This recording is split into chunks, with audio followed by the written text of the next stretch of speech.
The void of space was quiet, almost disturbingly so. Stars glimmered like distant, indifferent eyes, and the human fleet moved through it with measured precision. Commander Rhea Calder sat in the command bridge of the Vigilant, her jaw tight, eyes fixed on the flickering display. An alert had sounded, an SOS, but one unlike any they had encountered. The signal pulsed in an irregular pattern, almost pleading. Rhea's voice was calm, but firm. This could be a trap. Deathworlders are clever. They know we're listening. Her XO, Cale Thorne, younger by a decade but brimming with idealism, leaned forward, fingers hovering over the control panel. Or, it's a civilization in genuine distress. A chance to prove humanity isn't just efficient, it's compassionate. His voice carried hope, a fragile flame against the cold steel of the bridge. Rhea exhaled, the memory of her last encounter with Deathworlders, surfacing, entire colonies annihilated, screams echoing in her mind. Hope gets people killed. Cale, that's a lesson I learned the hard way. Cale's hand hovered over the command console. Maybe it's time we let hope guide us. The bridge hummed with tension. Technicians analyzed the SOS, cross-referencing star charts. The signal led to an uncharted system, a maze of asteroids and dark gas clouds, like a wound in space itself. Sensors picked up debris, small energy signatures scattered among the asteroids. Something had happened here. Rhea's fingers tapped a rhythm against her chair. Plot a course. Slow approach. Maximum shields. Keep scanners hot. We'll see what or who waits for us. As the fleet drifted into the system, the stars outside seemed to bend in the black nebulae. Asteroids loomed like titans, shadows slicing across hulls. The human ships moved cautiously, engines dimmed to avoid unnecessary detection. Sensors beeped intermittently, strange energy readings, debris, signs of life or death. Cale studied the screens. These readings, they're not consistent. Some of the energy signatures are biological, but weak, fragmented. Rhea's eyes narrowed. Could be survivors, could be bait. Suddenly, a flash of movement, a shock trooper pod descending from orbit. Deathworlder, designed unmistakable, angular, and lethal. The fleet reacted instantly, weapons arming, thrusters firing. Humans dodged and weaved through the asteroid field, blasts pinging off rocky surfaces. Explosions illuminated the dark void in bursts of fire. Amid the chaos, Rhea's mind flashed back to a similar ambush years ago, when a Deathworlder ambush destroyed her home colony. She shook herself free of the memory, focusing. Target the pods, Cale. No one dies today, unless it's absolutely unavoidable. The fleet opened fire. The clash was brutal but contained. The Deathworlders retreated, leaving behind smoke and twisted metal floating in the void. Among the wreckage, weak signals emerged. Tiny, desperate transmissions. Alien life forms, fragile and terrified, were hiding in derelict ships, barely clinging to existence. Their forms were humanoid, but elongated eyes, reflecting a strange luminescence. Movements cautious, yet pleading. Cale's voice softened. They're alive, barely. We need to get them out. Rhea's fingers hovered over the controls. Her mind wrestled with the moral dilemma. Prioritize the alien survivors, and risk exposing the fleet. Or eliminate the Deathworlder threat first. Her inner monologue churned. I've lost people to hesitation. Do I hesitate again? Or do I act, knowing the cost? Decision made, she gave the order. Deploy rescue shuttles. Keep shields at maximum. No one strays from formation. Scenes of rescue unfolded in tense, slow-motion sequences. Shuttles weaving between debris. Humans gently lifting aliens into safety. Their delicate bodies almost translucent under the floodlights. Some aliens shivered violently, terrified of the humans even as they were saved. Cale's hand rested lightly on a trembling alien shoulder. A gesture of trust that bridged speeches. Just as hope began to blossom, an unexpected complication arose. Lieutenant Commander Ralos, a high-ranking officer with ambitions beyond loyalty, diverted several human ships toward an alien weapons cache. His intention was clear: seize advanced technology for personal gain. Rhea's heart sank. Cale, he's playing us. Her inner monologue was bitter. We risked lives for this. How many will pay the price for ambition? Cale's eyes widened. He can't. Not now. A tense confrontation erupted in the flagship's command bridge. Ralos argued coldly, citing strategic necessity and the opportunity humanity can't afford to miss. Rhea's response was razor-sharp.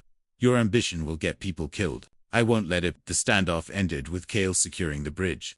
Loyal crew members restraining Ralos, while the fleet pressed on with the rescue. The betrayal left a bitter aftertaste, but the mission had to continue. The Deathworlders, sensing the humans' hesitation, launched a sudden counterattack. Their ships appeared like dark phantoms, weapons blazing, aiming to obliterate the fleet before the aliens could escape. Rhea's mind raced. We can't hold them off in formation. We need a maneuver they won't predict. Kale suggested a daring plan.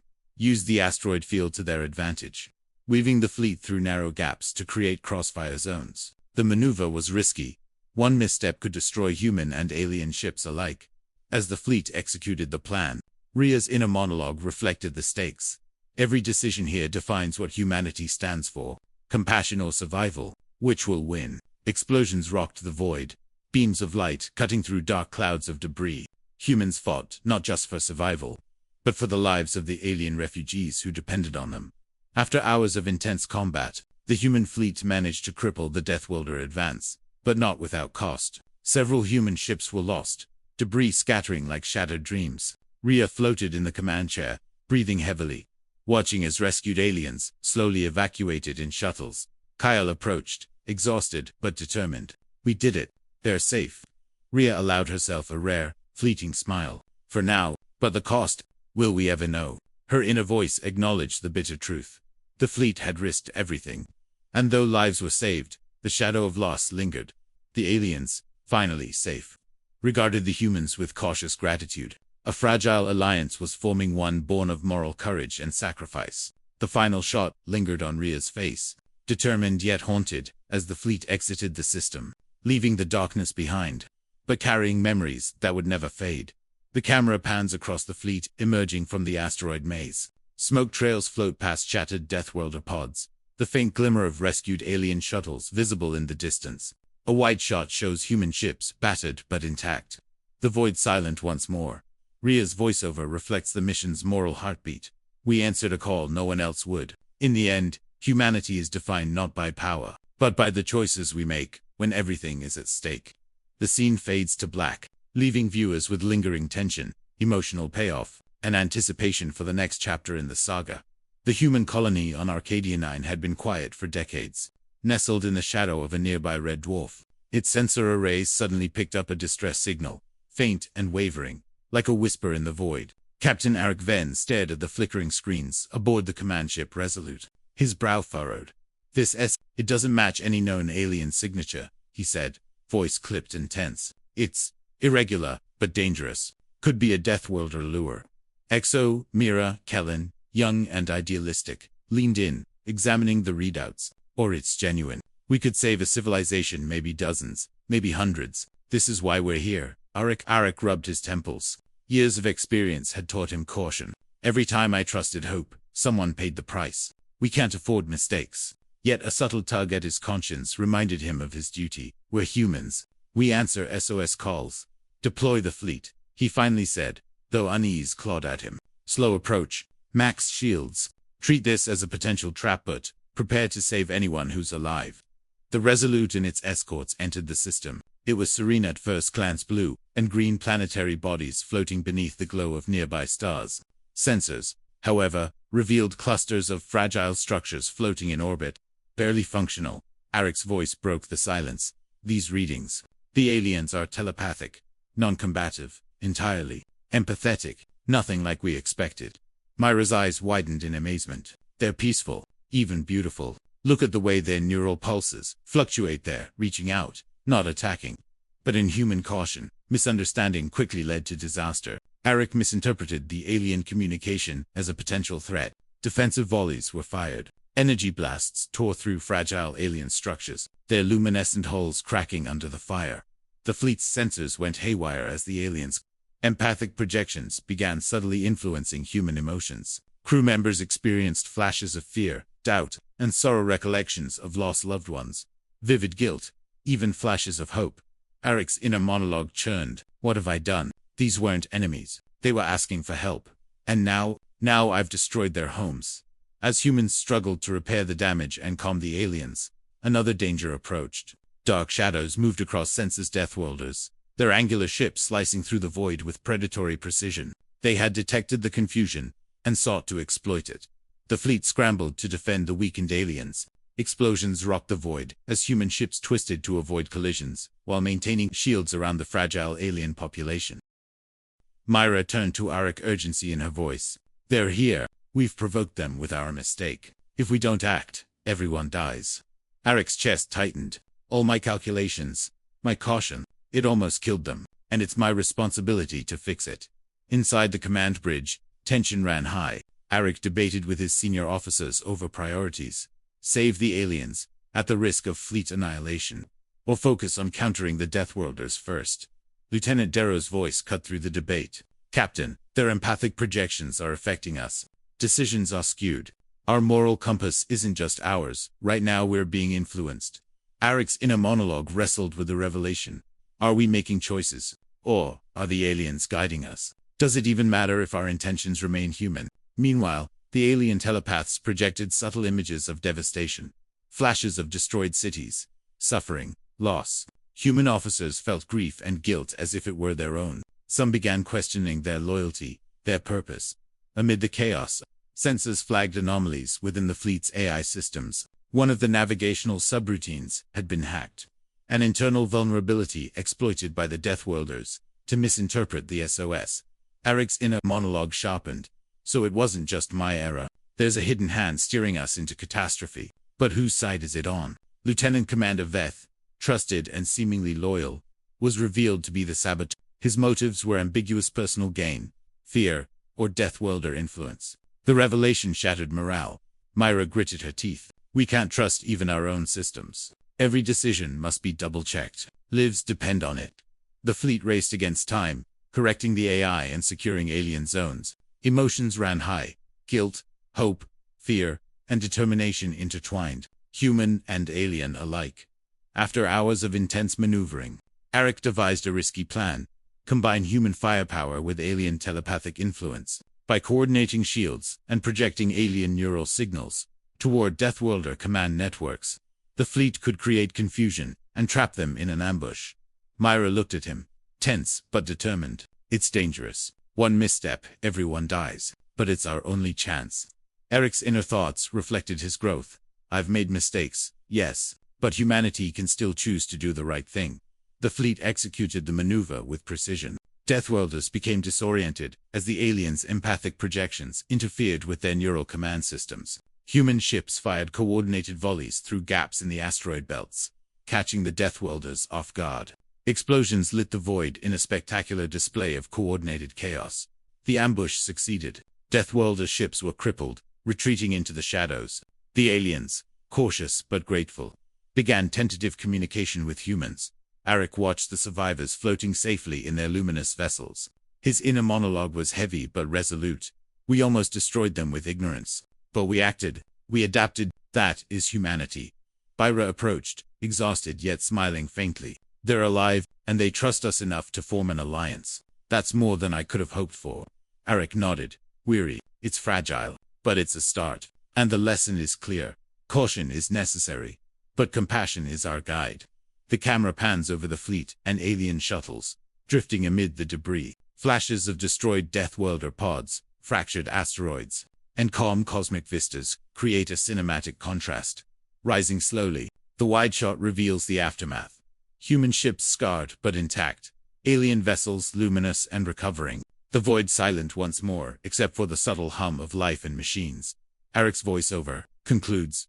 We entered this system expecting danger, and found responsibility instead. Humanity isn't flawless. We make mistakes, but when we answer the call, when we protect the helpless, that is what defines us.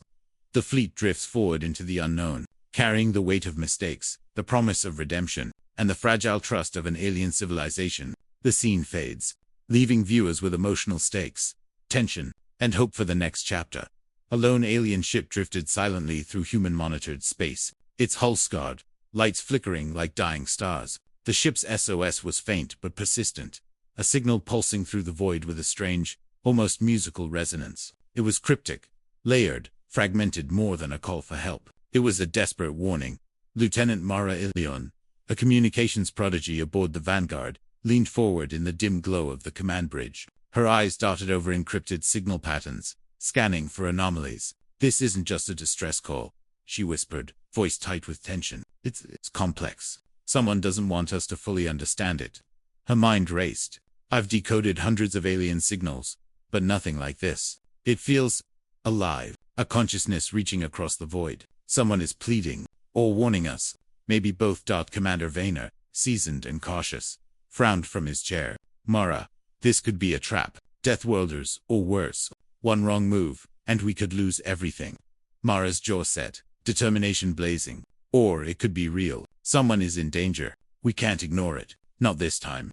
The bridge was silent, save for the low hum of the ship's systems. Sensors traced the SOS through multiple star systems, each jump bringing them closer to a quarantined sector shrouded in volatile energy fields and unstable gravimetric anomalies.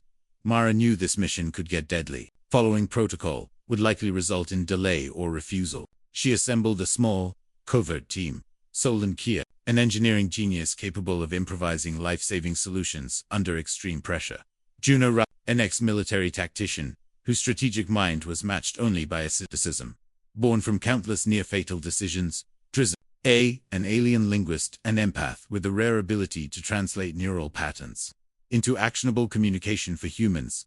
Each team member understood the risks. Each carried emotional baggage of prior failures and losses. Mara's internal monologue revealed her personal stakes. If we fail, everyone aboard this ship, and whoever is out there, dies. I cannot let my fear paralyze me. Not again. The Vanguard prepared to exit hyperspace near the SOS source. The sensors flickered violently as energy anomalies warped space itself. Stars appeared distorted, stretching and bending like liquid threads across the void. Mara's voice was barely audible. Brace for turbulence. This isn't just spatial interference. Something alive is out there. The fleet emerged from hyperspace into a quarantined star system. Volatile energy storms licked across space like ribbons of fire and plasma, threatening navigation. Massive crystalline structures floated among jagged debris fields, remnants of a civilization caught between death and survival. Mara's fingers hovered over the console. The SOS is coming from within these structures. They're alive, barely, and they're waiting for us to respond. Juno adjusted the fleet trajectory, carefully dodging plasma tendrils that pulsed unpredictably. One wrong calculation, one misstep, and this entire operation ends here. Mara's mind flashed back to the loss of her family during earlier human Deathworlder conflicts. If I fail now, history repeats itself. I can't let that happen. Not again. Unseen until now, the SOS had been designed as a lurid Deathworlder trap. Ships appeared from shadows, angular and predatory, their weapons glowing with ominous red energy. The fleet braced for impact. Explosions lit the void as the first skirmishes began, shrapnel scattering alien debris across space. Crew members felt an emotional strain intensified by the aliens' empathic pulses, waves of fear, grief, and confusion. Some officers collapsed, struggling to separate their own emotions from those transmitted by the vulnerable. Alien survivors. Mara's inner voice wrestled with morality and survival. This was meant to trap us, yet we cannot leave them to die. We have to fight smarter, not just harder. Mara and her team infiltrated the derelict alien ship. Inside, technology pulsed and shifted like living veins, structures growing organically. Neural patterns flowed visibly, translating directly into human-readable forms through Drizzt's empathic projections. The aliens communicated fear and hope simultaneously, warning of a galaxy-wide existential threat. Mara studied every signal carefully, translating emotion into strategy. They're terrified, she whispered, but they trust us enough to follow. Just enough, Juno cautioned, voice taut. Trust is fragile. One misstep and we're all dead. Mara's thoughts were focused and relentless. Fragile, yes, but hope is stronger than fear, and lives depend on our courage and ingenuity. The Deathworlders prepared to strike. Mara devised a daring plan. Human ships would mask signatures, navigate the chaotic energy storms, and project false signals to mislead enemies. Solon Kia interfaced the fleet with alien power nodes, creating shields and countermeasures, unstable but effective. It's risky. One error, and the fleet fries, he warned. Mara's inner voice surged with determination. We've come too far. We cannot fail now. Not after all we've risked. Not after all the lives counting on us. The fleet struck in coordinated precision. Human ships, aided by alien empathic projections, outmaneuvered Deathworlder formations. Explosions illuminated the void in a dramatic ballet of fire and light. Crew members faced near-death scenarios. One pilot sacrificed herself, steering a pod into the path of a Deathworlder attack to save dozens of alien lives. Mara's mind reeled. This is courage, raw and unflinching, and it costs everything. Alien observers slowly began to trust humanity, their neural pulses reflecting gratitude, hope, and cautious optimism. Emotional arcs intertwined. Humans wrestled with guilt and relief. Aliens, with the fragile seed of trust, Deathworlders, disoriented by the combined human-alien strategy, were forced to retreat. The fleet stabilized. Shuttles carried survivors to safety. Mara watched the alien ships float safely in orbit. Her inner monologue reflected the human condition. We were drawn into a trap, yet we created hope. We've proven that humanity is capable of compassion, courage, and ingenuity in the darkest corners of space. Drisna's projections communicated gratitude and trust. A tentative bridge between species. Myra, exhausted but relieved, whispered, "They'll remember us, and perhaps trust us enough to fight together in the future." The camera pans across the fleet and alien survivors drifting through debris-strewn space. Explosions from earlier skirmishes flare intermittently, highlighting the contrast between chaos and fragile calm. Mara's voiceover closes. The narrative, the silent plea reached across the void, a whisper meant to entrap. But humanity chose courage, compassion, and ingenuity. Even in the shadows of deception, we can illuminate hope, and in that hope, we find our humanity. The void was eerily silent, punctuated only by the faint hum of the Aurora's engines. Sensors picked up a high-priority SOS from a planet deep in uncharted space, shrouded in electromagnetic storms and dense asteroid fields. The distress call was fragmented, but unmistakable. A civilization on the brink of annihilation. Commander Celine Varg stood on the bridge, eyes fixed on the pulsing readout. She was a strict, disciplined leader, renowned for her tactical brilliance, but haunted by memories of fleets lost to Deathworlder raids. "We save who we can," she said, her voice calm but resolute. "No heroics beyond the fleet's limits. Prioritize life, but stay alive ourselves." Her inner monologue betrayed the tension beneath her composed exterior. Every choice we make could cost lives. Every hesitation could mean extinction. I cannot fail them. I cannot fail my crew. Her XO, Lieutenant Arden Kesh, tapped the console nervously. Sirens indicate planetary bombardment. Their civilization is under fire. Now, we need to act fast. Selena's hands clenched the rail. Then we act. Prepare rescue protocols. Shields at maximum. Launch teams ready for orbital and surface insertion. The planet below was barely visible through the swirling storms, a mosaic of crystalline cities, glowing faintly in the electromagnetic haze.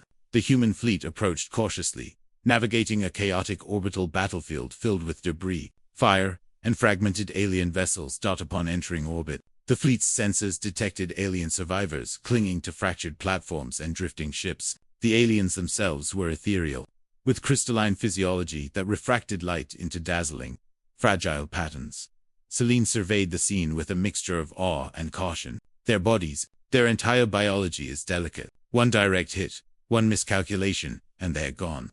Emotional tension mounted among the crew. Soldiers whispered about the aliens' luminescent forms, projecting both vulnerability and intelligence. The empathic resonance of the species subtly influenced the humans, making some question the morality of tactical decisions that could harm even a single alien. Arden turned to Celine. "Commander, their technology, their systems could be dangerous if we mishandled them." Selena's inner voice wrestled with this revelation. "We are here to save lives, but if we cannot control the tech, are we endangering the galaxy itself?" Despite the danger, rescue operations commenced. Shuttles threaded through storm-tossed skies, human hands reaching out to alien ones, tethering the fragile survivors to safety. As the fleet conducted rescues, sensors detected a new threat: Deathworlder ships, drawn by the chaos, emerging from the shadows of asteroid belts. Their angular forms glinted in the stormlight as weapon systems charged. Celine barked orders with unwavering calm: "Engage only if necessary. Protect civilians first, then neutralize the threat." Her inner thoughts revealed the heavy burden of command. "We are outnumbered. We are outgunned. But if we hesitate, everything dies, and that will fall squarely on my shoulders." Human ships maneuvered through orbital debris, weaving between broken satellites and fractured alien vessels. The Deathworlders attacked with precision, targeting transport shuttles and energy nodes. Explosions lit the void, reflecting off alien crystalline structures and haunting kaleidoscopic patterns. Inside the bridge, the crew faced agonizing choices. Rescue teams could save dozens of alien lives, but doing so risked entire ships. Weapons officers were forced to choose between eliminating threats or preserving alien habitats. Lieutenant Calder, visibly shaken, spoke up. "Commander, if we target that strike zone, we can neutralize the Deathworlders. But those structures, the aliens' homes, will be destroyed." Selena's mind raced. Do we prioritize lives over structures? Are their lives enough if their civilization is erased? Meanwhile, the aliens themselves were divided. Some urged humans to focus on defense, while others sought to use experimental technology to fight back, risking further collateral damage. The ethical tension was palpable, a test, not only of tactical skill, but of humanity's moral compass. Amid the chaos, a shocking revelation emerged. An alien council member secretly sought to manipulate humans, attempting to weaponize human firepower against his own people to achieve political dominance. Selena's voice trembled with suppressed anger as she realized the betrayal. "We trusted them, and one of their own seeks our destruction." Her inner monologue reflected the complexity of leadership. Trust is fragile. Even allies can betray us. Every decision carries consequences, moral and tactical. But abandoning lives is not an option. The crew adapted quickly. Tactical officers reprogrammed targeting algorithms to circumvent the sabotage. Rescue operations continued, now under heightened scrutiny. Suspense grew as every shuttle mission became a high-stakes gamble.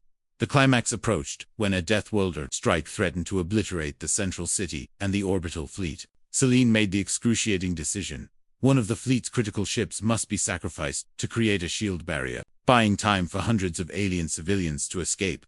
Her mind screamed with doubt and grief. "We're about to lose one of our own, but it's the only way to save them. One life to save hundreds. Can I bear that weight?"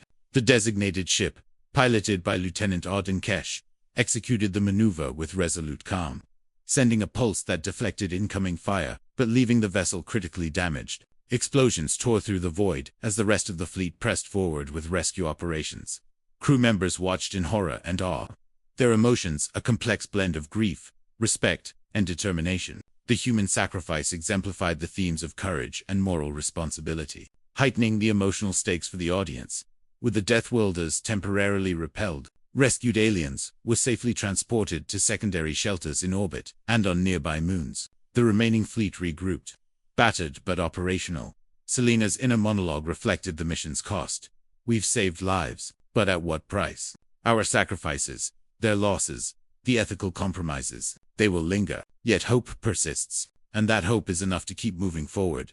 The Alien Council, now fractured but wiser, began tentative negotiations with the humans, acknowledging both the humanity and fallibility of their rescuers. Emotional arcs intertwined. Humans struggled with guilt and relief, aliens with gratitude and cautious optimism. The camera pans across the fleet and surviving alien vessels, drifting through the storm-riddled space, illuminated by the debris of their destroyed city and the fragile glimmers of life yet to be rebuilt. Wide shots reveal human ships maneuvering through debris-ridden skies, explosions reflected across alien, crystalline city shuttles carrying survivors to safety. Human and alien expressions captured in luminescent telepathic projections. Sacrifice of Lieutenant Arden visualized in slow motion, heroic and tragic. Selena's voiceover concludes, "In the void, amid storms of fire and betrayal, we faced impossible choices. We lost some, we saved many, and in the end, the courage to act, the will to protect, defined us. Humanity survives not because we are perfect, but because we choose hope, even in the darkest moments." The final frame, the fleet and alien survivors drift onward, a fragile alliance forged in fire, ready to face the galaxy's next challenge. The void was a tapestry of darkness, stars scattered like pinpricks in a boundless canvas. Suddenly, the communication array aboard the horizon lit up. A high-priority SOS had been detected from a distant alien system. The signal was layered, unusual, almost whispering, across subspace frequencies. Captain Dax Orel, a brash officer with a taste for glory, leaned over the console. His eyes gleamed with excitement. This could be the mission that defines us, a chance to be heroes in human history. Lieutenant Juno Ralos, however, frowned, studying the signal closely. "Something's off," she muttered. It's too perfect, too structured, almost manipulated. I don't trust it." Dax waved her concern aside. "We don't have the luxury of hesitation. We answer the call. Humanity acts when others cannot." But Juno's inner monologue betrayed her unease.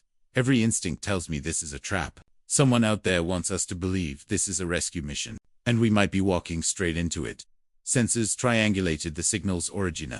Star system surrounded by a nebula that distorted sensors and communications. The horizon and its fleet approached cautiously, aware that something unseen could be lying in wait. As they entered orbit, the fleet observed a landscape both alien and mesmerizing. Cities of luminous crystal floated above the planet's surface, their architecture organic, alive, almost breathing. Alien vessels, sleek and angular, moved with a fluidity humans struggled to comprehend. Despite the beauty, tension was palpable. The SOS had drawn them to a system that radiated danger. Sensors intermittently went dark, as if the nebula itself sought to obscure the truth. Juno's voice cut through the bridge chatter. Captain, multiple energy readings are inconsistent. Some ships appear dormant, but their power signatures are fluctuating. It doesn't make sense. Dax, ever impatient, leaned back with a confident smirk. We'll figure it out as we go. First step, find the source. Second step, save whoever sent this call. The fleet advanced, weaving between nebulous storms that distorted gravitation and navigation. The tension on board was thick. Some crew members whispered about superstition, others about the ominous calm of the system. Mara, a communications officer, studied the SOS continuously, decoding subtle layers hidden beneath the surface. She began to see the pattern. The distress was layered with subtext, emotions that didn't belong to the sender. Something or someone needs influencing us. Just as rescue shuttles prepared to deploy, Deathworlder ships emerged from the shadows, angular predators in the void. They had been waiting. The SOS had been a lure. Dax's confidence faltered for the first time. They knew he'd come. How? Juno interjected sharply. Because someone or something was manipulating the SOS. The signal isn't purely alien. It's layered with interference. Deathworlder interference. The first volleys of Deathworlder fire erupted across space, striking shuttles and lightly armed transports. Explosions illuminated the nebula, light refracting through Crystal City fragments in kaleidoscopic chaos. Crew members screamed, alarms blared, and the fleet was forced into evasive maneuvers. Juno's internal voice screamed, "We walked into the trap. And yet, if we retreat now, the lives waiting below are gone. We have to act, despite the cost." Amid the chaos, sensors detected unusual activity aboard the flagship. One of the human officers had been compromised, secretly transmitting fleet positions and tactical plans to the Deathworlders. The betrayal added another layer of tension and urgency. Dax, realizing the depth of the deception, shouted orders to isolate compromised nodes. "We're under attack from outside and inside. Everyone double-check systems. Trust no one blindly." Juno's inner monologue highlighted the stakes. We are the target, yet we also hold the power to prevent genocide. Every decision matters. Every hesitation could be the last dot. The crew responded with swift precision. Security teams tracked down the saboteur, a tense confrontation erupting in the heart of the ship. One officer had to sacrifice themselves to prevent transmission of fleet coordinates. The human cost was immediate, tangible, and emotionally devastating. Meanwhile, the aliens observed the unfolding chaos. Their telepathic and empathic abilities allowed them to influence emotions subtly. Some tried to warn humans. Others transmitted fear that nearly paralyzed crew members.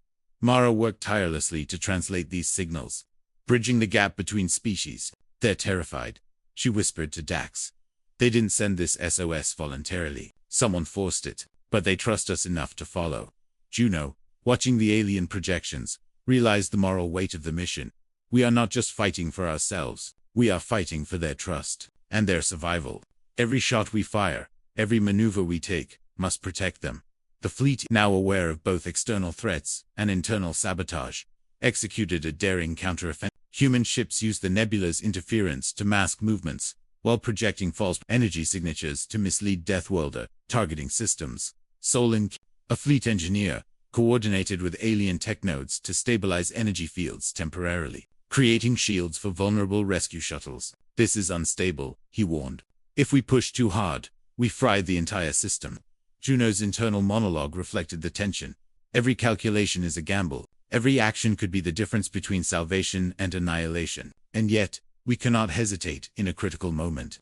A human officer piloted a shuttle into the line of fire, drawing a Deathworlder strike away from fleeing civilians. Explosions erupted in slow-motion cinematic fashion, illuminating the nebula and Crystal City fragments. The sacrifice was both heroic and tragic, emphasizing the human cost of compassion and courage. Dax, witnessing this, felt both pride and guilt. "We cannot save everyone," he admitted quietly, voice trembling, "but we must save as many as we can, no matter the cost." The aliens, observing human bravery, began tentatively projecting trust through empathic pulses, forming a fragile bridge of cooperation. Using combined human strategy and alien empathic insight, the fleet executed a clever ruse. False signals led the Deathworlders into a trap.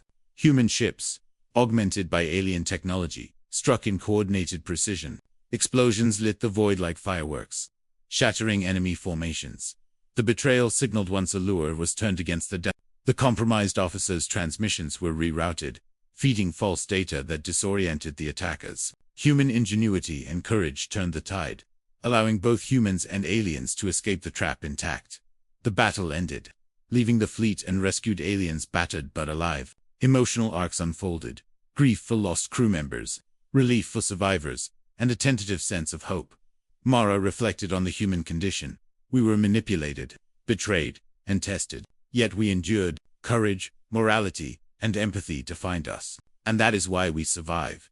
The Alien Council, humbled by human sacrifice and bravery, began cautious negotiations. Trust, though fragile, had been earned. Emotional healing, intertwined with strategic recovery as humans and aliens prepared for future threats. Together, human ships maneuvering amid nebula storms, refracting through crystalline alien architecture, slow-motion sacrifice of heroic officers, neural projections forming bridges of trust, the fleet and survivors drifting into calm space. A fragile alliance forged in Dax's voiceover concludes.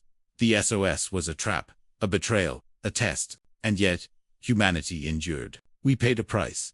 We made impossible choices, but we saved lives, earned trust, and proved that even in deception, courage and empathy can illuminate the void.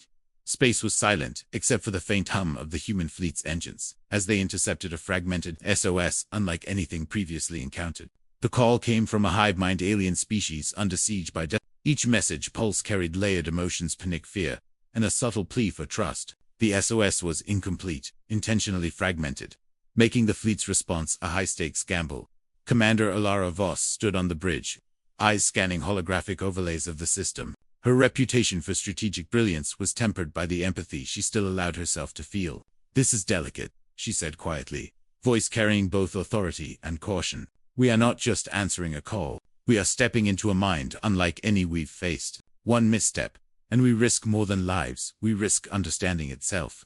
Her XO Lieutenant Chiron tapped the console nervously. "Sir, the SOS signals are entangled with neural projections. We don't know if it's a trap or an unintentional lure. Any response could be detected by Deathworlders."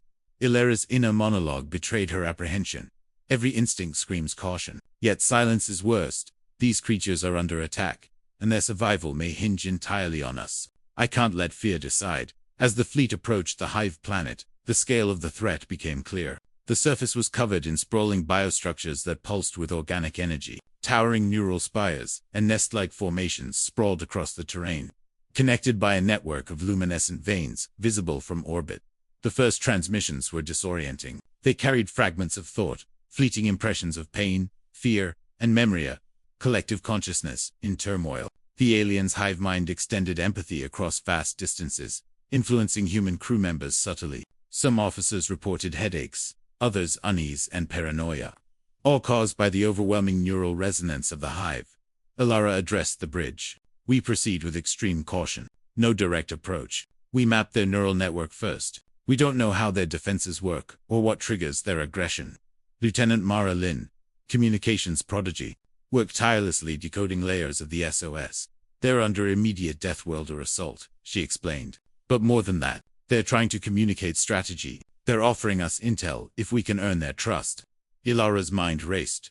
Trust, strategy, survival all intertwined. One wrong move, and the hive could perceive us as enemies. One right move, and we gain knowledge that could save entire sectors. Suddenly, the void erupted. Deathworlder vessels, drawn by the hive's distress signals, emerged from subspace pockets.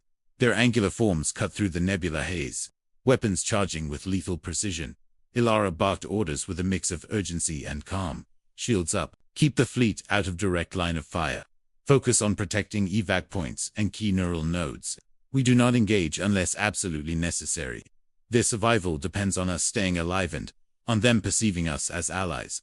The Death attacked methodically, targeting hive structures to destabilize the collective mind.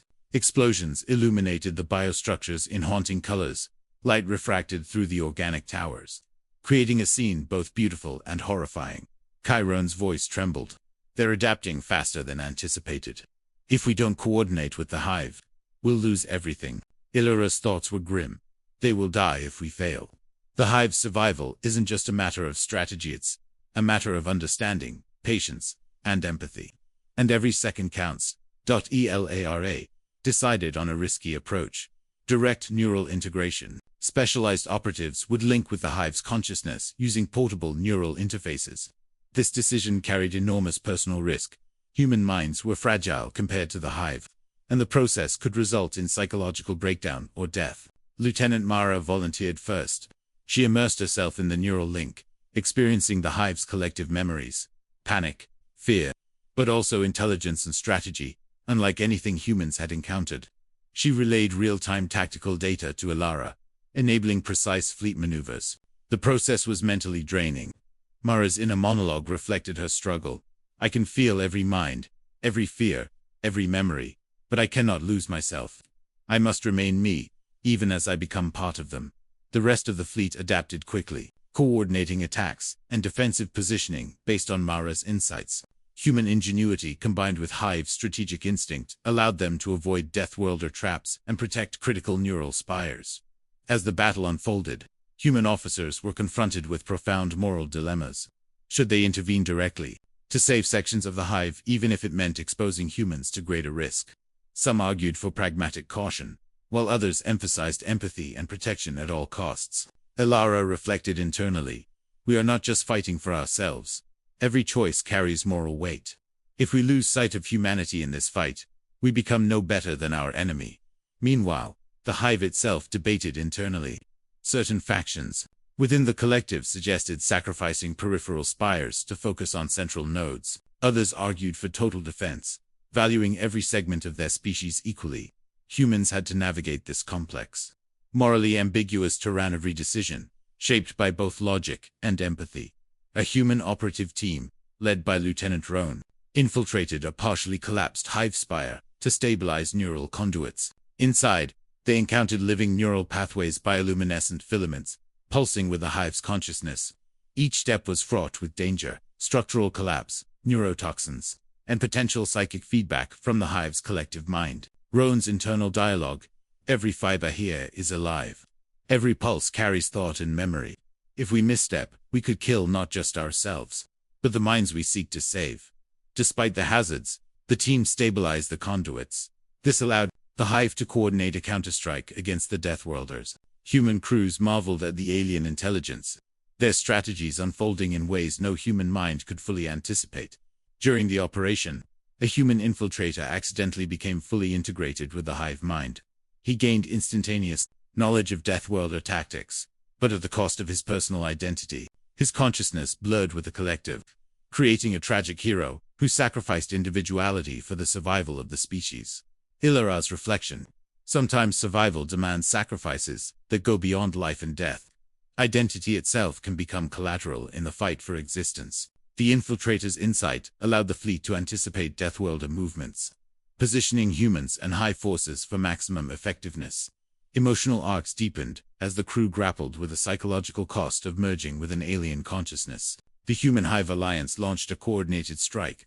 Fleet maneuvers utilized deceptive signals, ambush strategies, and hive-informed targeting.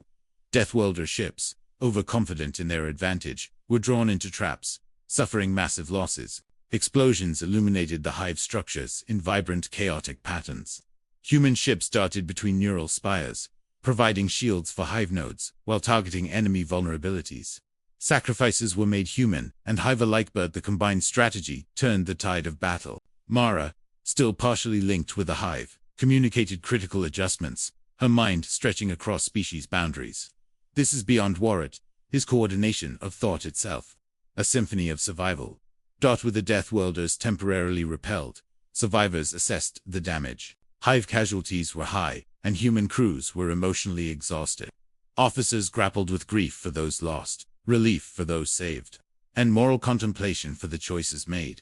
Ilara's internal monologue captured the essence of the operation. We faced an enemy, both external and internal. We navigated moral ambiguity, ethical dilemmas, and psychic challenges. And yet, we survived, we adapted. And in doing so, we proved that courage, empathy, and intelligence together define humanity. The Hive, recovering, tentatively extended, a gesture of trust, allowing humans limited access to their neural network for continued cooperation and mutual defense. Wide shots.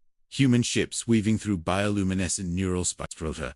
Explosions refracting across organic towers. Close-ups of Mara's strain as she channels Hive data. Sacrificial maneuvers of human officers. Panoramic view of the fleet and Hive structures slowly stabilizing.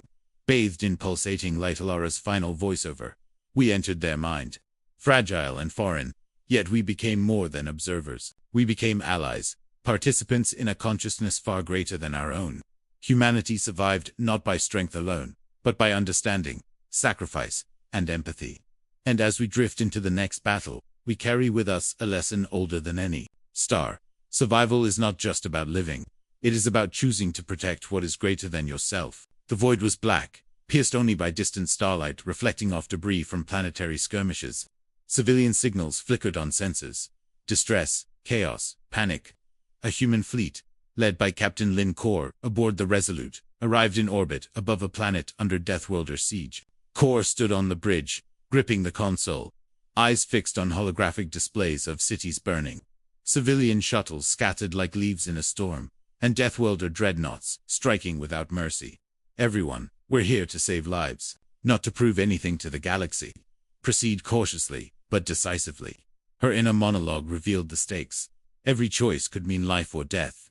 Every hesitation risks annihilation. And yet, we cannot abandon hope, even when the darkness feels infinite. Lieutenant Arik Tovin, her XO scanned sensor data with a frown. Captain, they're moving strategically. Deathworlders aren't just attacking, they're corralling civilians for extraction or execution. We have less than 20 minutes to make a meaningful intervention before critical zones collapse. Kor nodded grimly. Prepare for immediate insertion teams. Shields up, evacuations prioritized, and mark all civilian zones. Our moral responsibility comes first. The fleet deployed shuttles into orbital chaos. Streets below were fractured. Buildings collapsed in plumes of dust and fire. Civilians ran blindly, many cut off from evacuation routes. The scene was cinematic and horrifying. Smoke mingled with sunlight. Vehicles overturned, alien and human alike, screaming in terror. Captain Kor observed silently. The weight of command pressing down. How do you save people when the enemy moves with merciless precision? How do you maintain morality in a war that seeks to strip it from you? Shuttles hovered above collapsing structures. Evacuation teams navigated debris fields with surgical precision, plucking civilians from danger. The visual spectacle combined chaos and heroism. Smoke, explosions, shuttle thrusters illuminating hazy streets. Human hands reaching for alien hands in desperate rescue. Kor's mind raced as she received intelligence. Her childhood friend, Captain Reyna Solis, was trapped behind enemy lines. The personal stakes were immense, emotional, strategic, and moral. If I risk the fleet for her, we may lose dozens of civilians. If I don't, she dies. And the cost will haunt me forever. This internal struggle mirrored the human dilemma, the balance of compassion, duty, and strategic prudence. Every decision carried consequences, not just for the planet, but for the moral compass of humanity. Deathworlder forces moved with terrifying efficiency. Orbital bombardments leveled districts, while shock troops hunted survivors with precision. The human fleet coordinated defensive positioning, attempting to shield evacuation routes. Lieutenant Arik voiced concern. Captain, if we hold our position too long, Deathworlders will target the shuttles directly. We need a tactical diversion. Kor's inner monologue captured the tension. We can't abandon civilians, but every diversion exposes ships, crews, and lives. Every choice is morally gray.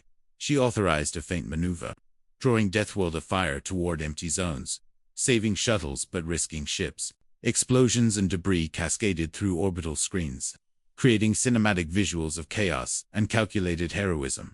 Inside the bridge, officers debated. Some argued pragmatism, prioritized strategic advantage, risk civilians, if necessary. Others demanded moral clarity, no one left behind. Core weighed the options. Is morality absolute in war, or is it measured by what survives? If we compromise our principles, what separates us from the enemy? The debate intensified as sensor readings detected civilian clusters cut off by collapsed bridges and Deathworlder fire. Evacuation teams had to choose between saving the largest number or attempting a high-risk rescue for those trapped in isolated pockets.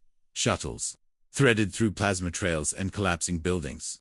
Evacuation teams crawled through rubble, carried civilians across unstable bridges, and navigated smoke-choked streets.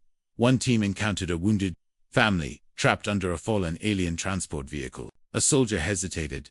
Save them and risk shuttles above, or leave them for the greater good. Core's command was decisive. We save them. Every life counts. The scene was cinematic.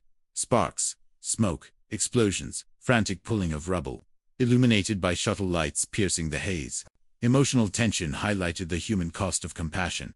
A Deathworlder dreadnought targeted a cluster of shuttles. Core made a split-second decision. A smaller escort vessel would intercept the strike, shielding evacuation shuttles. Lieutenant Rin volunteered, knowing the odds were slim.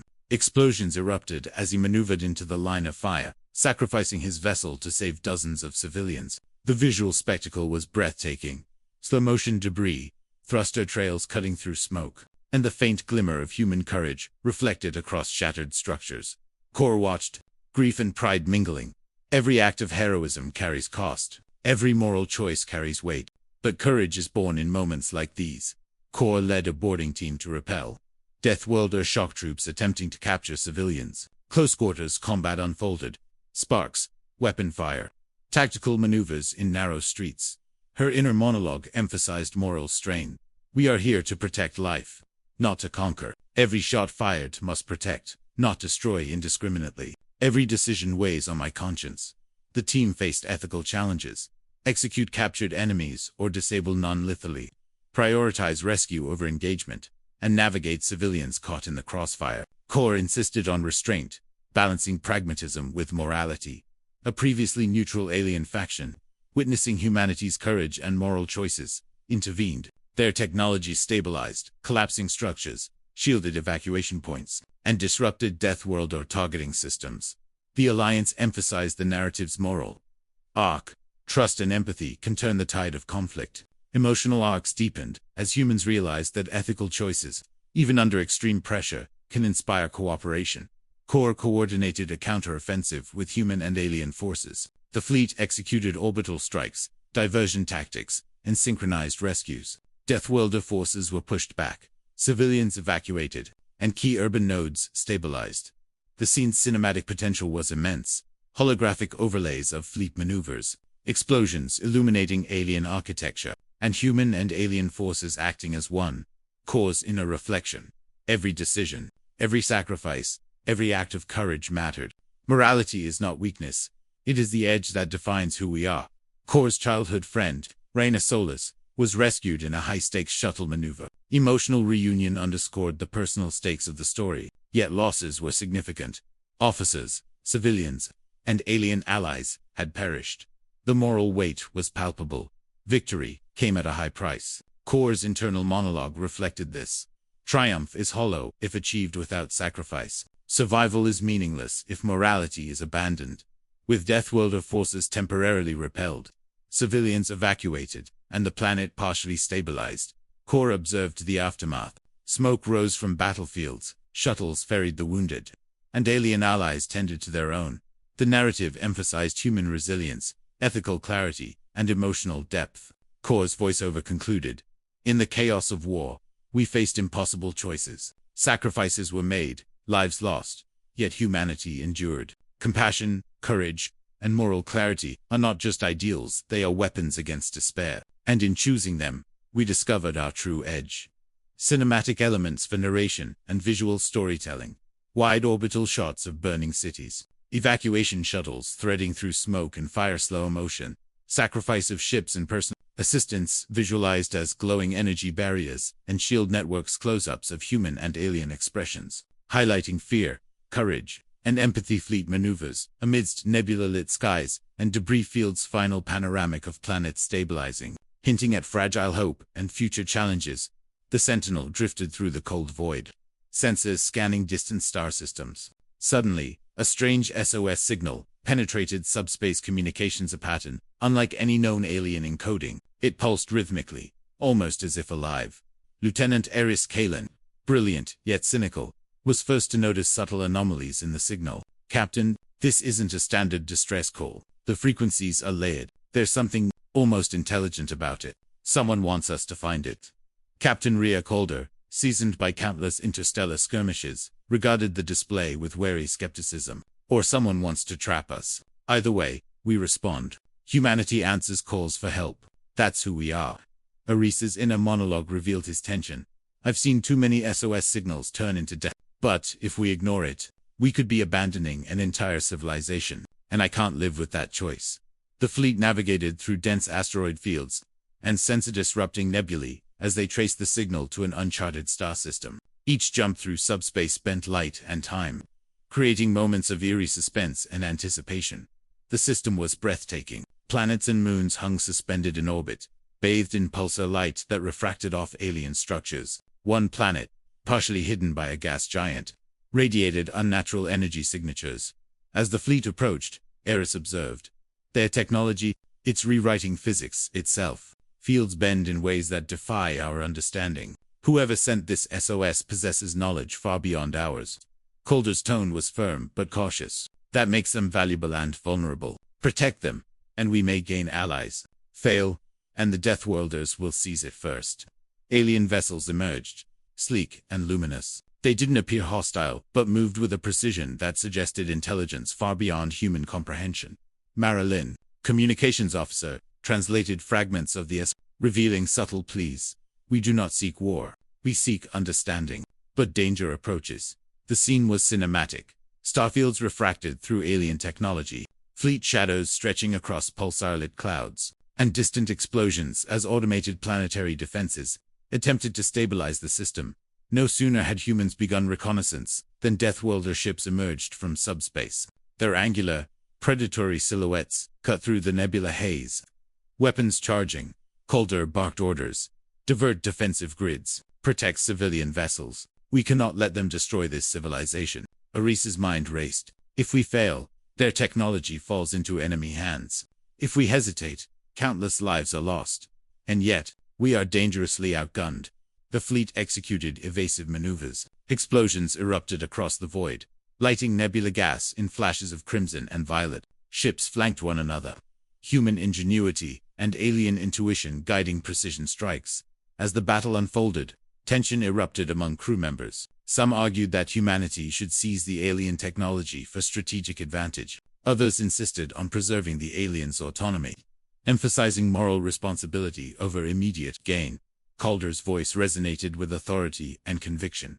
"We are not conquerors. We are protectors. That is our moral edge. Every life we save reinforces who we are, not just what we can do." Eris struggled with his cynicism. Power like this, knowledge like this, could ensure humanity's dominance for centuries. But at what cost? Sacrificing morality for power is a path to self-destruction. The scene highlighted the tension between strategic pragmatism and ethical responsibility, emphasizing that true heroism isn't just survival, it's the preservation of principles under pressure. Aboard the Sentinel, Eris coordinated a cautious first contact. Alien emissaries appeared aboard a holographic interface, their forms shimmering, partially translucent, and visually mesmerizing. Their language was a combination of thought projections and harmonic resonance. Marilyn interpreted, revealing their distress. "The Deathworlders seek knowledge we cannot allow them to have, but our defenses are failing. If you help us, the galaxy may survive." Emotional tension surged as humans realized the depth of the stakes. They were guardians of knowledge that could reshape civilization and of life itself. Aris's internal reflection captured the gravity. "We are custodians, not conquerors. The responsibility is enormous. One mistake, and we do more than just this planet." The humans integrated with alien defensive technology, learning to manipulate energy fields, gravity distortions, and dimensional shields. Calder directed the fleet with precision, blending human tactics with alien innovation. "We use their shields, but we adapt. Deathworlders expect conventional strategy. Let's be unconventional." The fleet's maneuvers were breathtakingly cinematic. Ships twisting through warped space, energy shields refracting pulsar light, Deathworlder weapon fire creating dynamic explosions against alien architecture. During a critical engagement, an alien vessel containing civilians was trapped under heavy fire. Eris piloted a human shuttle through the crossfire to extract them, risking annihilation. Explosions illuminated his desperate dash, debris raining around the shuttle as it tore toward safety. Crew members' faces reflected fear and awe. This is what courage looks like in the void. The heroism wasn't without cost. Ships were lost, human and alien alike, emphasizing the moral weight of every action. Emotional arcs deepened as crew members mourned losses while celebrating lives saved.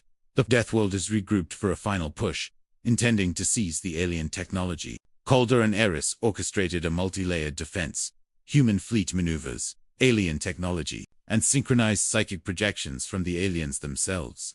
The standoff was cinematic and tension-filled. Energy shields lit the void, plasma bolts streaked between ships, explosions illuminated alien cities below.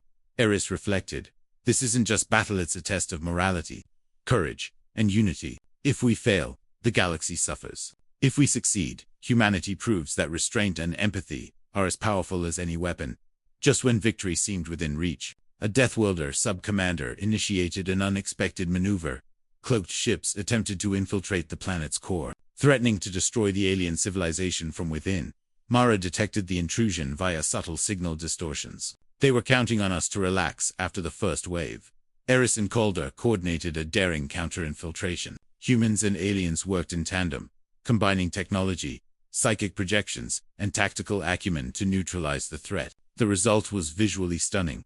Cloaked ships revealed in bursts of energy, explosions cascading across the planetary surface, and fleet formations weaving through chaos with precision.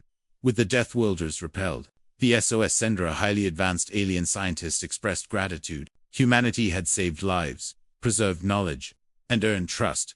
Calder reflected in voiceover, "We faced temptation, fear, and the allure of power. But we chose morality, courage, and compassion. Humanity's edge is not just strength or technology, it is the ability to act rightly when the stakes are unimaginable." The alien civilization began recovery. Humans learned critical insights into advanced technology, and the moral lesson resonated. Trust, restraint, and ethical action can alter the course of war. Final cinematic visuals, wide shots of the fleet orbiting alien cities, illuminated by pulsar light explosions fading, leaving debris glinting in space close-ups of human and alien expressions, reflecting exhaustion, relief, and cautious optimism. Shuttles ferrying survivors, highlighted against glowing alien architecture. Panoramic views of the alien planet stabilizing, hinting at new alliances and shared knowledge. Calder's concluding voiceover, "The SOS changed everything, not just because it led us here, but because it reminded us who we are. Humanity survives, not through domination, but through courage, compassion, and moral clarity. And in the void of space, those choices shine brighter than any star."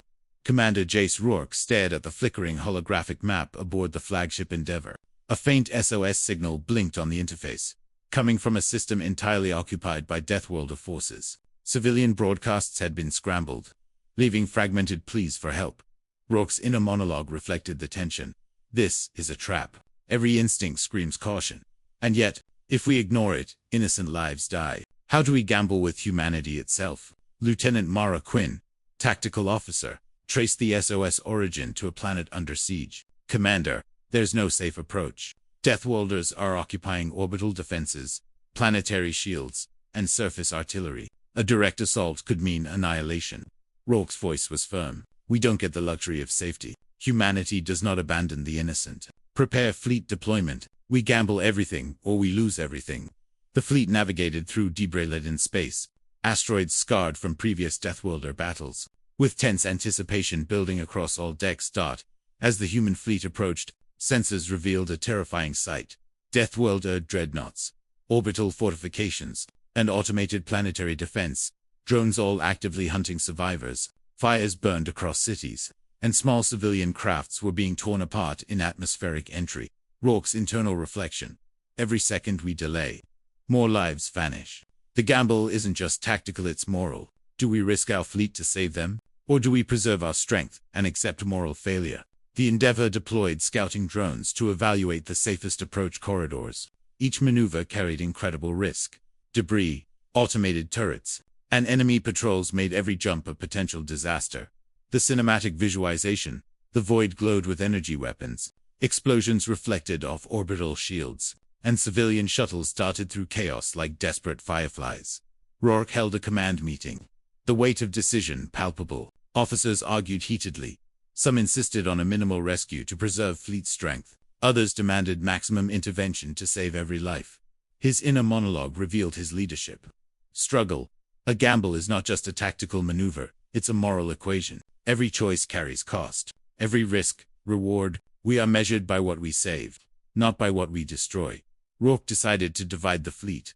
One group would provide orbital cover, while specialized insertion teams would extract civilians from the most dangerous zones. Evacuation teams descended into orbital chaos. Shuttles weaved through automated turrets, narrowly avoiding plasma blasts and debris storms. On the ground, soldiers faced collapsing structures, civilians trapped in panic, and Deathworlder patrols executing lethal sweeps. Rourke's inner dialogue, every life saved reinforces our humanity. Every life lost questions it. In one scene, Lieutenant Eric Hahn rescued a family trapped under a fallen transport vehicle, defying enemy fire and risking his life. Sparks and smoke filled the frame as he lifted debris and carried the civilians to safety, creating a cinematic moment of tension and heroism. The planet itself was treacherous. Energy storms, seismic disruptions from Deathworlder bombardment, and collapsing urban structures created a constantly shifting battlefield. Amidst this, a trusted officer, Commander Vale, betrayed the fleet by secretly collaborating with Deathworlder forces. She manipulated shuttle routes, almost leading civilians into ambushes. Rourke's realization hit like a blow, even amidst moral clarity. Betrayal can pierce the heart. The gamble isn't just external, it's within our own ranks. Vale's treachery forced a split-second decision: pursue the traitor or prioritize civilian extraction. Rourke chose the latter, emphasizing the story's moral core: lives over revenge. Rourke devised a bold plan, a coordinated decoy maneuver to draw Deathworlder attention away from civilian evacuation corridors. Human shuttles and fleet ships created false signatures, feigning retreats while civilians slipped past in hidden channels. Cinematic visualization, streaks of light across the void, ships twisting in precise arcs, Deathworlder weapons striking empty corridors, smoke and debris from exploding decoys illuminating the chaos. Mara, Quinn's thoughts captured the tension. This is more than strategy, it's a gamble with morality itself. We risk everything to protect them, trusting courage over probability. Special insertion teams descended to isolated pockets of civilians, facing direct Deathworlder engagement. Close-quarter combat erupted in ruined streets, explosions throwing debris skyward. One team found a group of children trapped in a collapsed shelter. The only way out, a narrow tunnel threatened by structural collapse. A soldier, Captain Rhea Calder, stayed behind to hold back enemy patrols while the children escaped. The sacrifice highlighted the story's emotional weight, heroism intertwined with tragedy, cinematic slow motion, debris, sparks, and laser fire framing acts of valor. The planet's unstable energy core, disrupted by Deathworlder activity, created unpredictable gravitational anomalies and energy surges. Shuttles struggled to maintain orbit, while evacuation corridors became death traps. Rourke coordinated fleet movements with precision, navigating ships through gravitational eddies, lightning-like energy surges, and debris storms.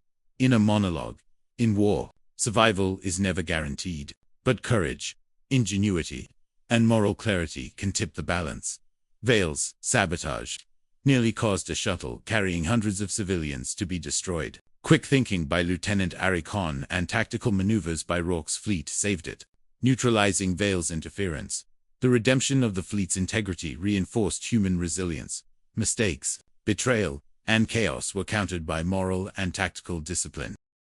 The combined strategy orbital decoys, coordinated insertion teams, and rapid response shuttles managed to evacuate the majority of civilians.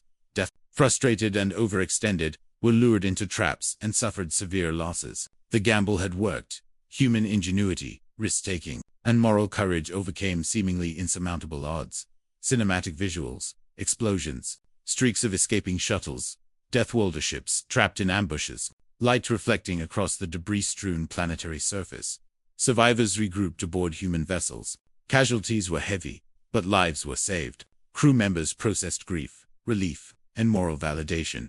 Rourke reflected, "We risked everything, gambled on courage and morality, and survived, not because of overwhelming power, but because we refused to compromise humanity in the face of darkness." The story emphasized the emotional and moral arcs, triumph entwined with loss, courage tempered by grief, and the fragile victory of ethical choice. The successful evacuation and engagement sent ripples across nearby systems. Word of human courage spread among alien civilizations, fostering alliances and inspiring hope. Calder's voiceover concluded, "The gamble was more than tactical, it was moral. Humanity's edge isn't in weapons or numbers. It's in our willingness to risk everything for what is right. And sometimes, that is the only gamble worth taking." Suggested visuals for narration. Evacuation shuttles streaking through planetary chaos and energy surges reflecting off orbital, structureless close-ups of human and civilian faces. Fear, relief, hope, betrayal, and redemption visualized through tactical screens and dynamic fleet movement. Final panoramic of survivors regrouping aboard human vessels. Stars reflecting off holes, hinting at hope and future challenges. The galaxy was on edge. Intelligence networks detected the final SOS before an imminent Deathworlder offensive swept across human-controlled space. The transmission was fragmented, echoing with desperation and coded warnings. Captain Selene Vale of the flagship Aurora stared at the console. Her fleet, diverse yet fatigued from previous conflicts, prepared for a high-risk mission. The SOS originated from a hidden alien world, its coordinates deliberately obscured, suggesting this civilization had survived previous Deathworlder attacks by cunning and secrecy. Vale's inner monologue reflected the stakes. If this civilization falls, the galaxy loses more than lives. They lose knowledge, hope, and the last chance to resist the Deathworlders. And if we fail, humanity will never forgive itself. Lieutenant Cale Draven, her tactical officer, added a sobering note. "Captain, Deathworlder patrols in the sector are escalating. Any delay could mean the SOS reaches us too late. They've anticipated response routes." Vale's response was sharp, resolute. "Then we make our move immediately. Humanity answers every call for help, even when the odds are impossible." The cinematic tone was set. Stars reflected off fleet holes. Distant nebulae glowed ominously, and the vacuum of space became a stage for moral courage and impending danger. As the fleet approached, sensors confirmed the planet was cloaked under Deathworlder orbital interference. Automated defense arrays hummed with lethal intent, ready to obliterate any unauthorized vessel. Vale issued orders: evasive patterns, full shields, and deploy reconnaissance drones. "We cannot underestimate them, not here, not now." The fleet moved like dancers in a deadly ballet. Each ship maneuvered through asteroid belts and ion storms, while enemy fire streaked across space, exploding against shields in brilliant cinematic flashes. Eris Kalam, Vale's communications officer, monitored the decoding fragments revealing urgent pleas. "They are hiding. They cannot survive long without aid." Deathworlders approached rapidly. Vale's inner reflection emphasized urgency and moral responsibility. "This is the last call. Every decision matters. Every second counts. And we are all that stands between survival and extinction." The planet's surface was scattered with alien settlements, barely surviving prior Deathworlder incursions. Evacuation shuttles launched cautiously, weaving through defensive turrets and environmental hazards. On board the Aurora, officers debated strategy. Some argued for a rapid extraction, prioritizing the largest population centers. Others insisted on rescuing those trapped in isolated settlements, risking fleet exposure. Vale's internal monologue captured the moral tension. Do we save the many, or risk all to save the few? Every choice weighs on our humanity. And yet, moral courage demands we act. The tension escalated as shuttles navigated collapsing structures, crumbling bridges, and Deathworlder patrols hunting survivors. Cinematic imagery highlighted smoke-filled streets, explosions, and desperate citizens fleeing into open corridors. Recon drones revealed a hidden alien fascismal, technologically advanced, and cautious. Their SOS was deliberate, masking their location while signaling for help. Vale established communication, projecting a holographic interface. The alien's appearance was luminous and partially translucent, blending organic and technological elements. Their language combined harmonic resonance and thought projections, requiring careful interpretation. Eris decoded their plea. "We cannot survive alone. We need protection, And we have information that could change the course of this war. Vale's voice resonated with determination. Humanity does not abandon the helpless. We are here, and we will stand with you. The cinematic visuals included glowing alien cities hidden beneath planetary shields, evacuation corridors illuminated by fleet energy beams, and tense close-ups of human and alien expressions reflecting fear, hope, and determination. As evacuation began, Deathworlder forces detected human presence. Orbital bombardments intensified. Surface patrols, and automated defense drones targeted both shuttles and fleet vessels. Vale coordinated rapid response maneuvers, orbital shields, tactical retreats, and simultaneous diversion tactics to protect civilian corridors. Lieutenant Draven reflected, "Every second we delay, civilians die. Every maneuver risks our ships. And yet, hesitation is death. Action is our only choice." Cinematic imagery. Plasma bolts streaking across nebula-lit space, shuttles weaving through debris, explosions illuminating alien architecture, and human officers coordinating with precision. During intense engagements, crews faced moral dilemmas. One scenario involved a squadron of shuttles trapped in a Deathworlder ambush. Commanders could destroy enemy positions at the risk of collateral damage or attempt a delicate rescue with no margin for error. Vale's decision was immediate. We saved them, no compromise. The operation involved precision shuttle maneuvers, orbital bombardments on empty corridors to divert enemy fire, and direct engagement of Deathworlder patrols to shield Cinematic scenes highlighted human courage under fire, slow-motion explosions, and tense boarding actions against enemy craft. During a critical engagement, a human vessel, the Vanguard, took the brunt of a Deathworlder attack to protect evacuating shuttles. Captain Rhea, commanding the vessel, chose to hold their position, absorbing energy blasts while civilians escaped. Cinematic visualization. Hull plating buckling, explosions cascading across decks, crew heroically maintaining systems, thruster trails cutting through smoke and debris, and emotional reactions captured in close-ups. Vale's inner monologue reflected grief and pride. Every act of heroism carries cost. Every life saved is a victory. But the weight of loss lingers. Vale orchestrated a fleet-wide counteroffensive, combining human tactical prowess and alien technological support. Orbital strikes targeted Deathworlder dreadnoughts, while shuttles disrupted surface artillery. Cinematic sequences, synchronized fleet maneuvers through asteroid fields, energy shields glowing under Deathworlder fire, alien technology creating gravitational distortions to trap enemy ships, and explosions illuminating the battlefield in vivid colors. Eris's reflection, innovation, courage, and moral clarity can turn the tide even against overwhelming odds. Humanity's gamble is paying off. Just as the battle seemed won, intelligence revealed a hidden Deathworlder base beneath the planet's surface, harboring captives and critical technology. Vale's immediate concern: we've protected the surface, but if we ignore the base, lives will be lost, and knowledge will fall into enemy hands. Another gamble: risk everything again, or leave it and compromise everything. The team initiated an infiltration. Shuttles entered narrow subterranean tunnels, while elite boarding teams engaged Deathworlder forces in confined, high-risk environments. Cinematic imagery, flickering energy lights in tunnels, laser fire reflecting off jagged walls, tension as every move could mean death, and close-ups of human-alien teamwork. Teams navigated traps, collapsed passages, and Deathworlder ambushes to extract captives. Civilian lives were prioritized, but the mission required tactical precision and moral focus. Captain Rhea sacrificed their remaining vessel to disable an enemy energy core, allowing civilians to escape. Explosions engulfed the base as shuttles evacuated. Cinematic sequences emphasizing courage and sacrifice. Vale's reflection: the gamble demanded sacrifice, but the lives saved justified every risk. Humanity's edge is not just in strength, it's in choice, courage, and moral clarity.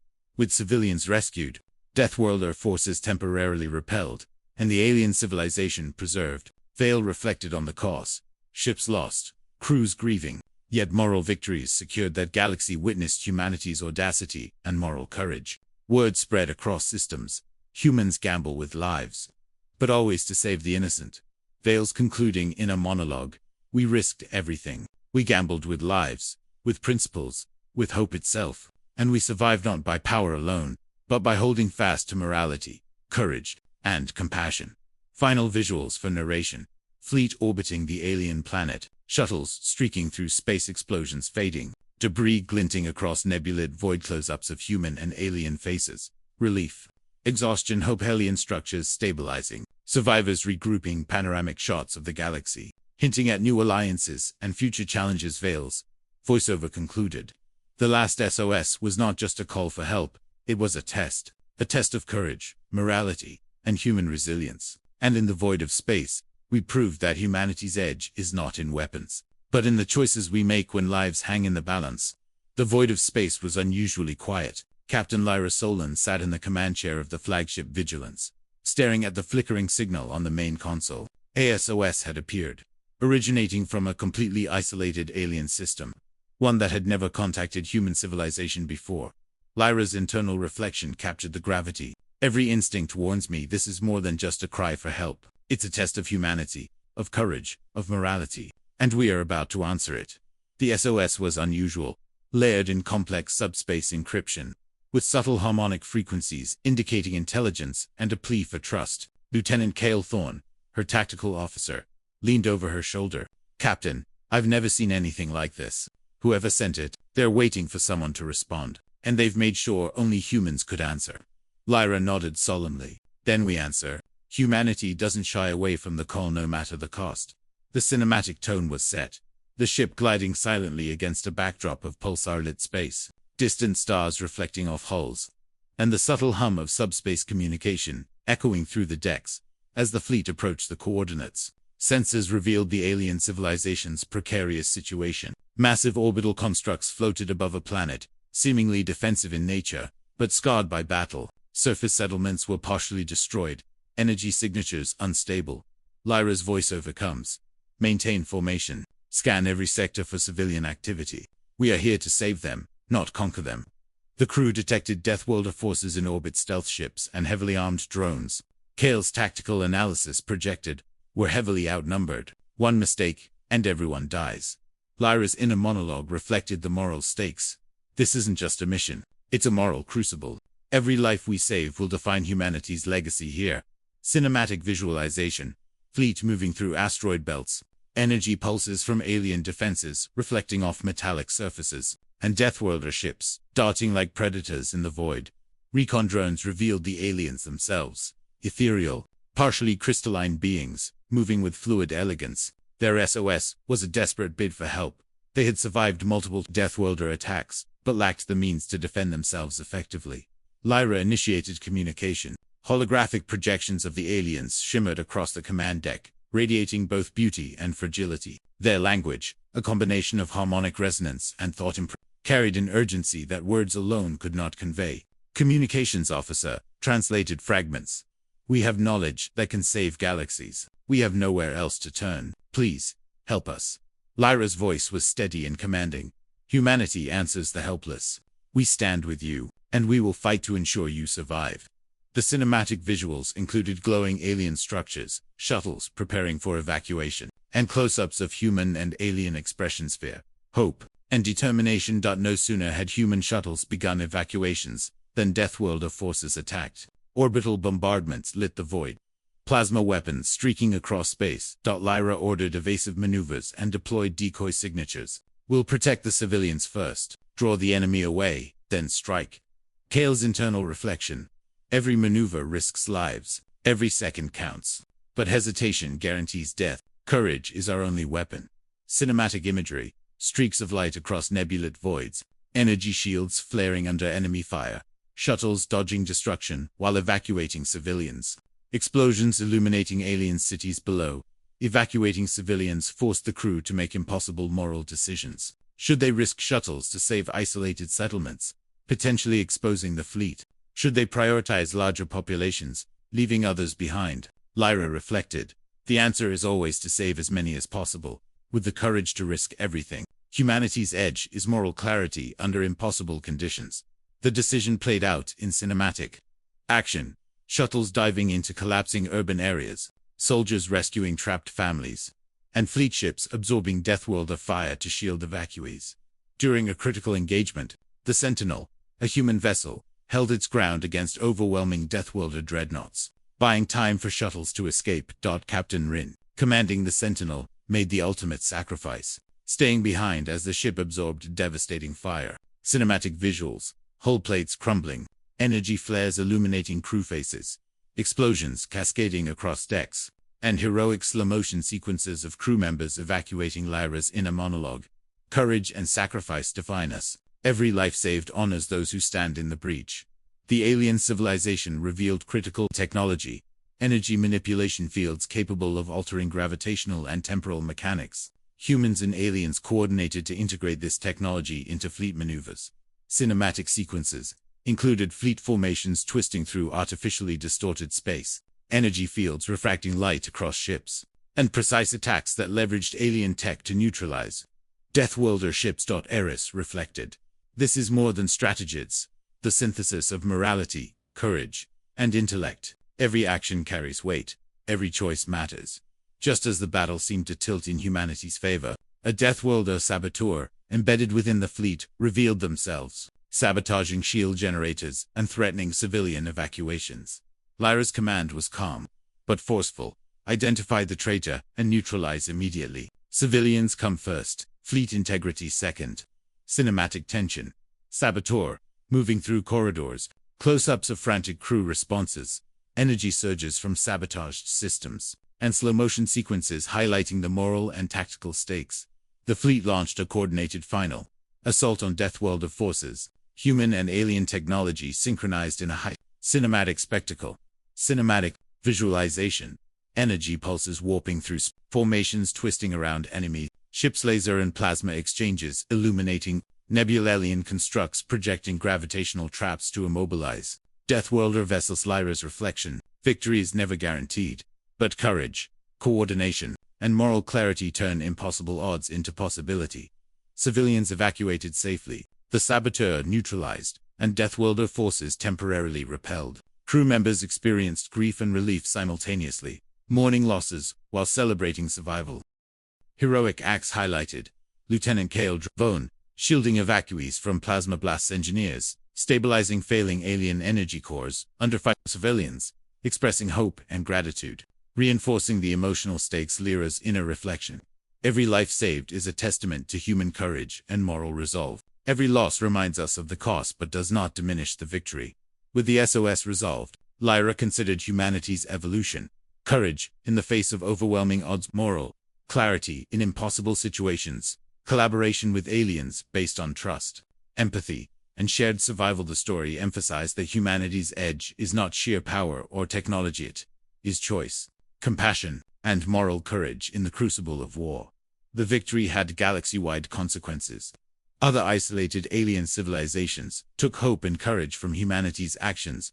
Deathworlders suffered strategic losses, showing that moral courage could influence warfare. Humans and aliens began a tentative alliance, setting the stage for future resistance efforts. Cinematic sequences. Fleet gliding past repaired alien cities, children looking out at orbiting human ships, stars reflecting off hulls, and hope visibly rekindled across the alien world. Final narration and visuals. Wide shots of the fleet orbiting the planet, shuttles streaking across void, debris from battle, glinting against nebula-lit backgrounds, close-ups of crew and alien survivors, panoramic shots of the galaxy hinting at future challenges and alliances. Lyra's concluding voiceover. We answered the call, not for glory, not for power, but because humanity's strength lies in courage, compassion, and moral clarity. And in the void of space, that light shines brighter than any star.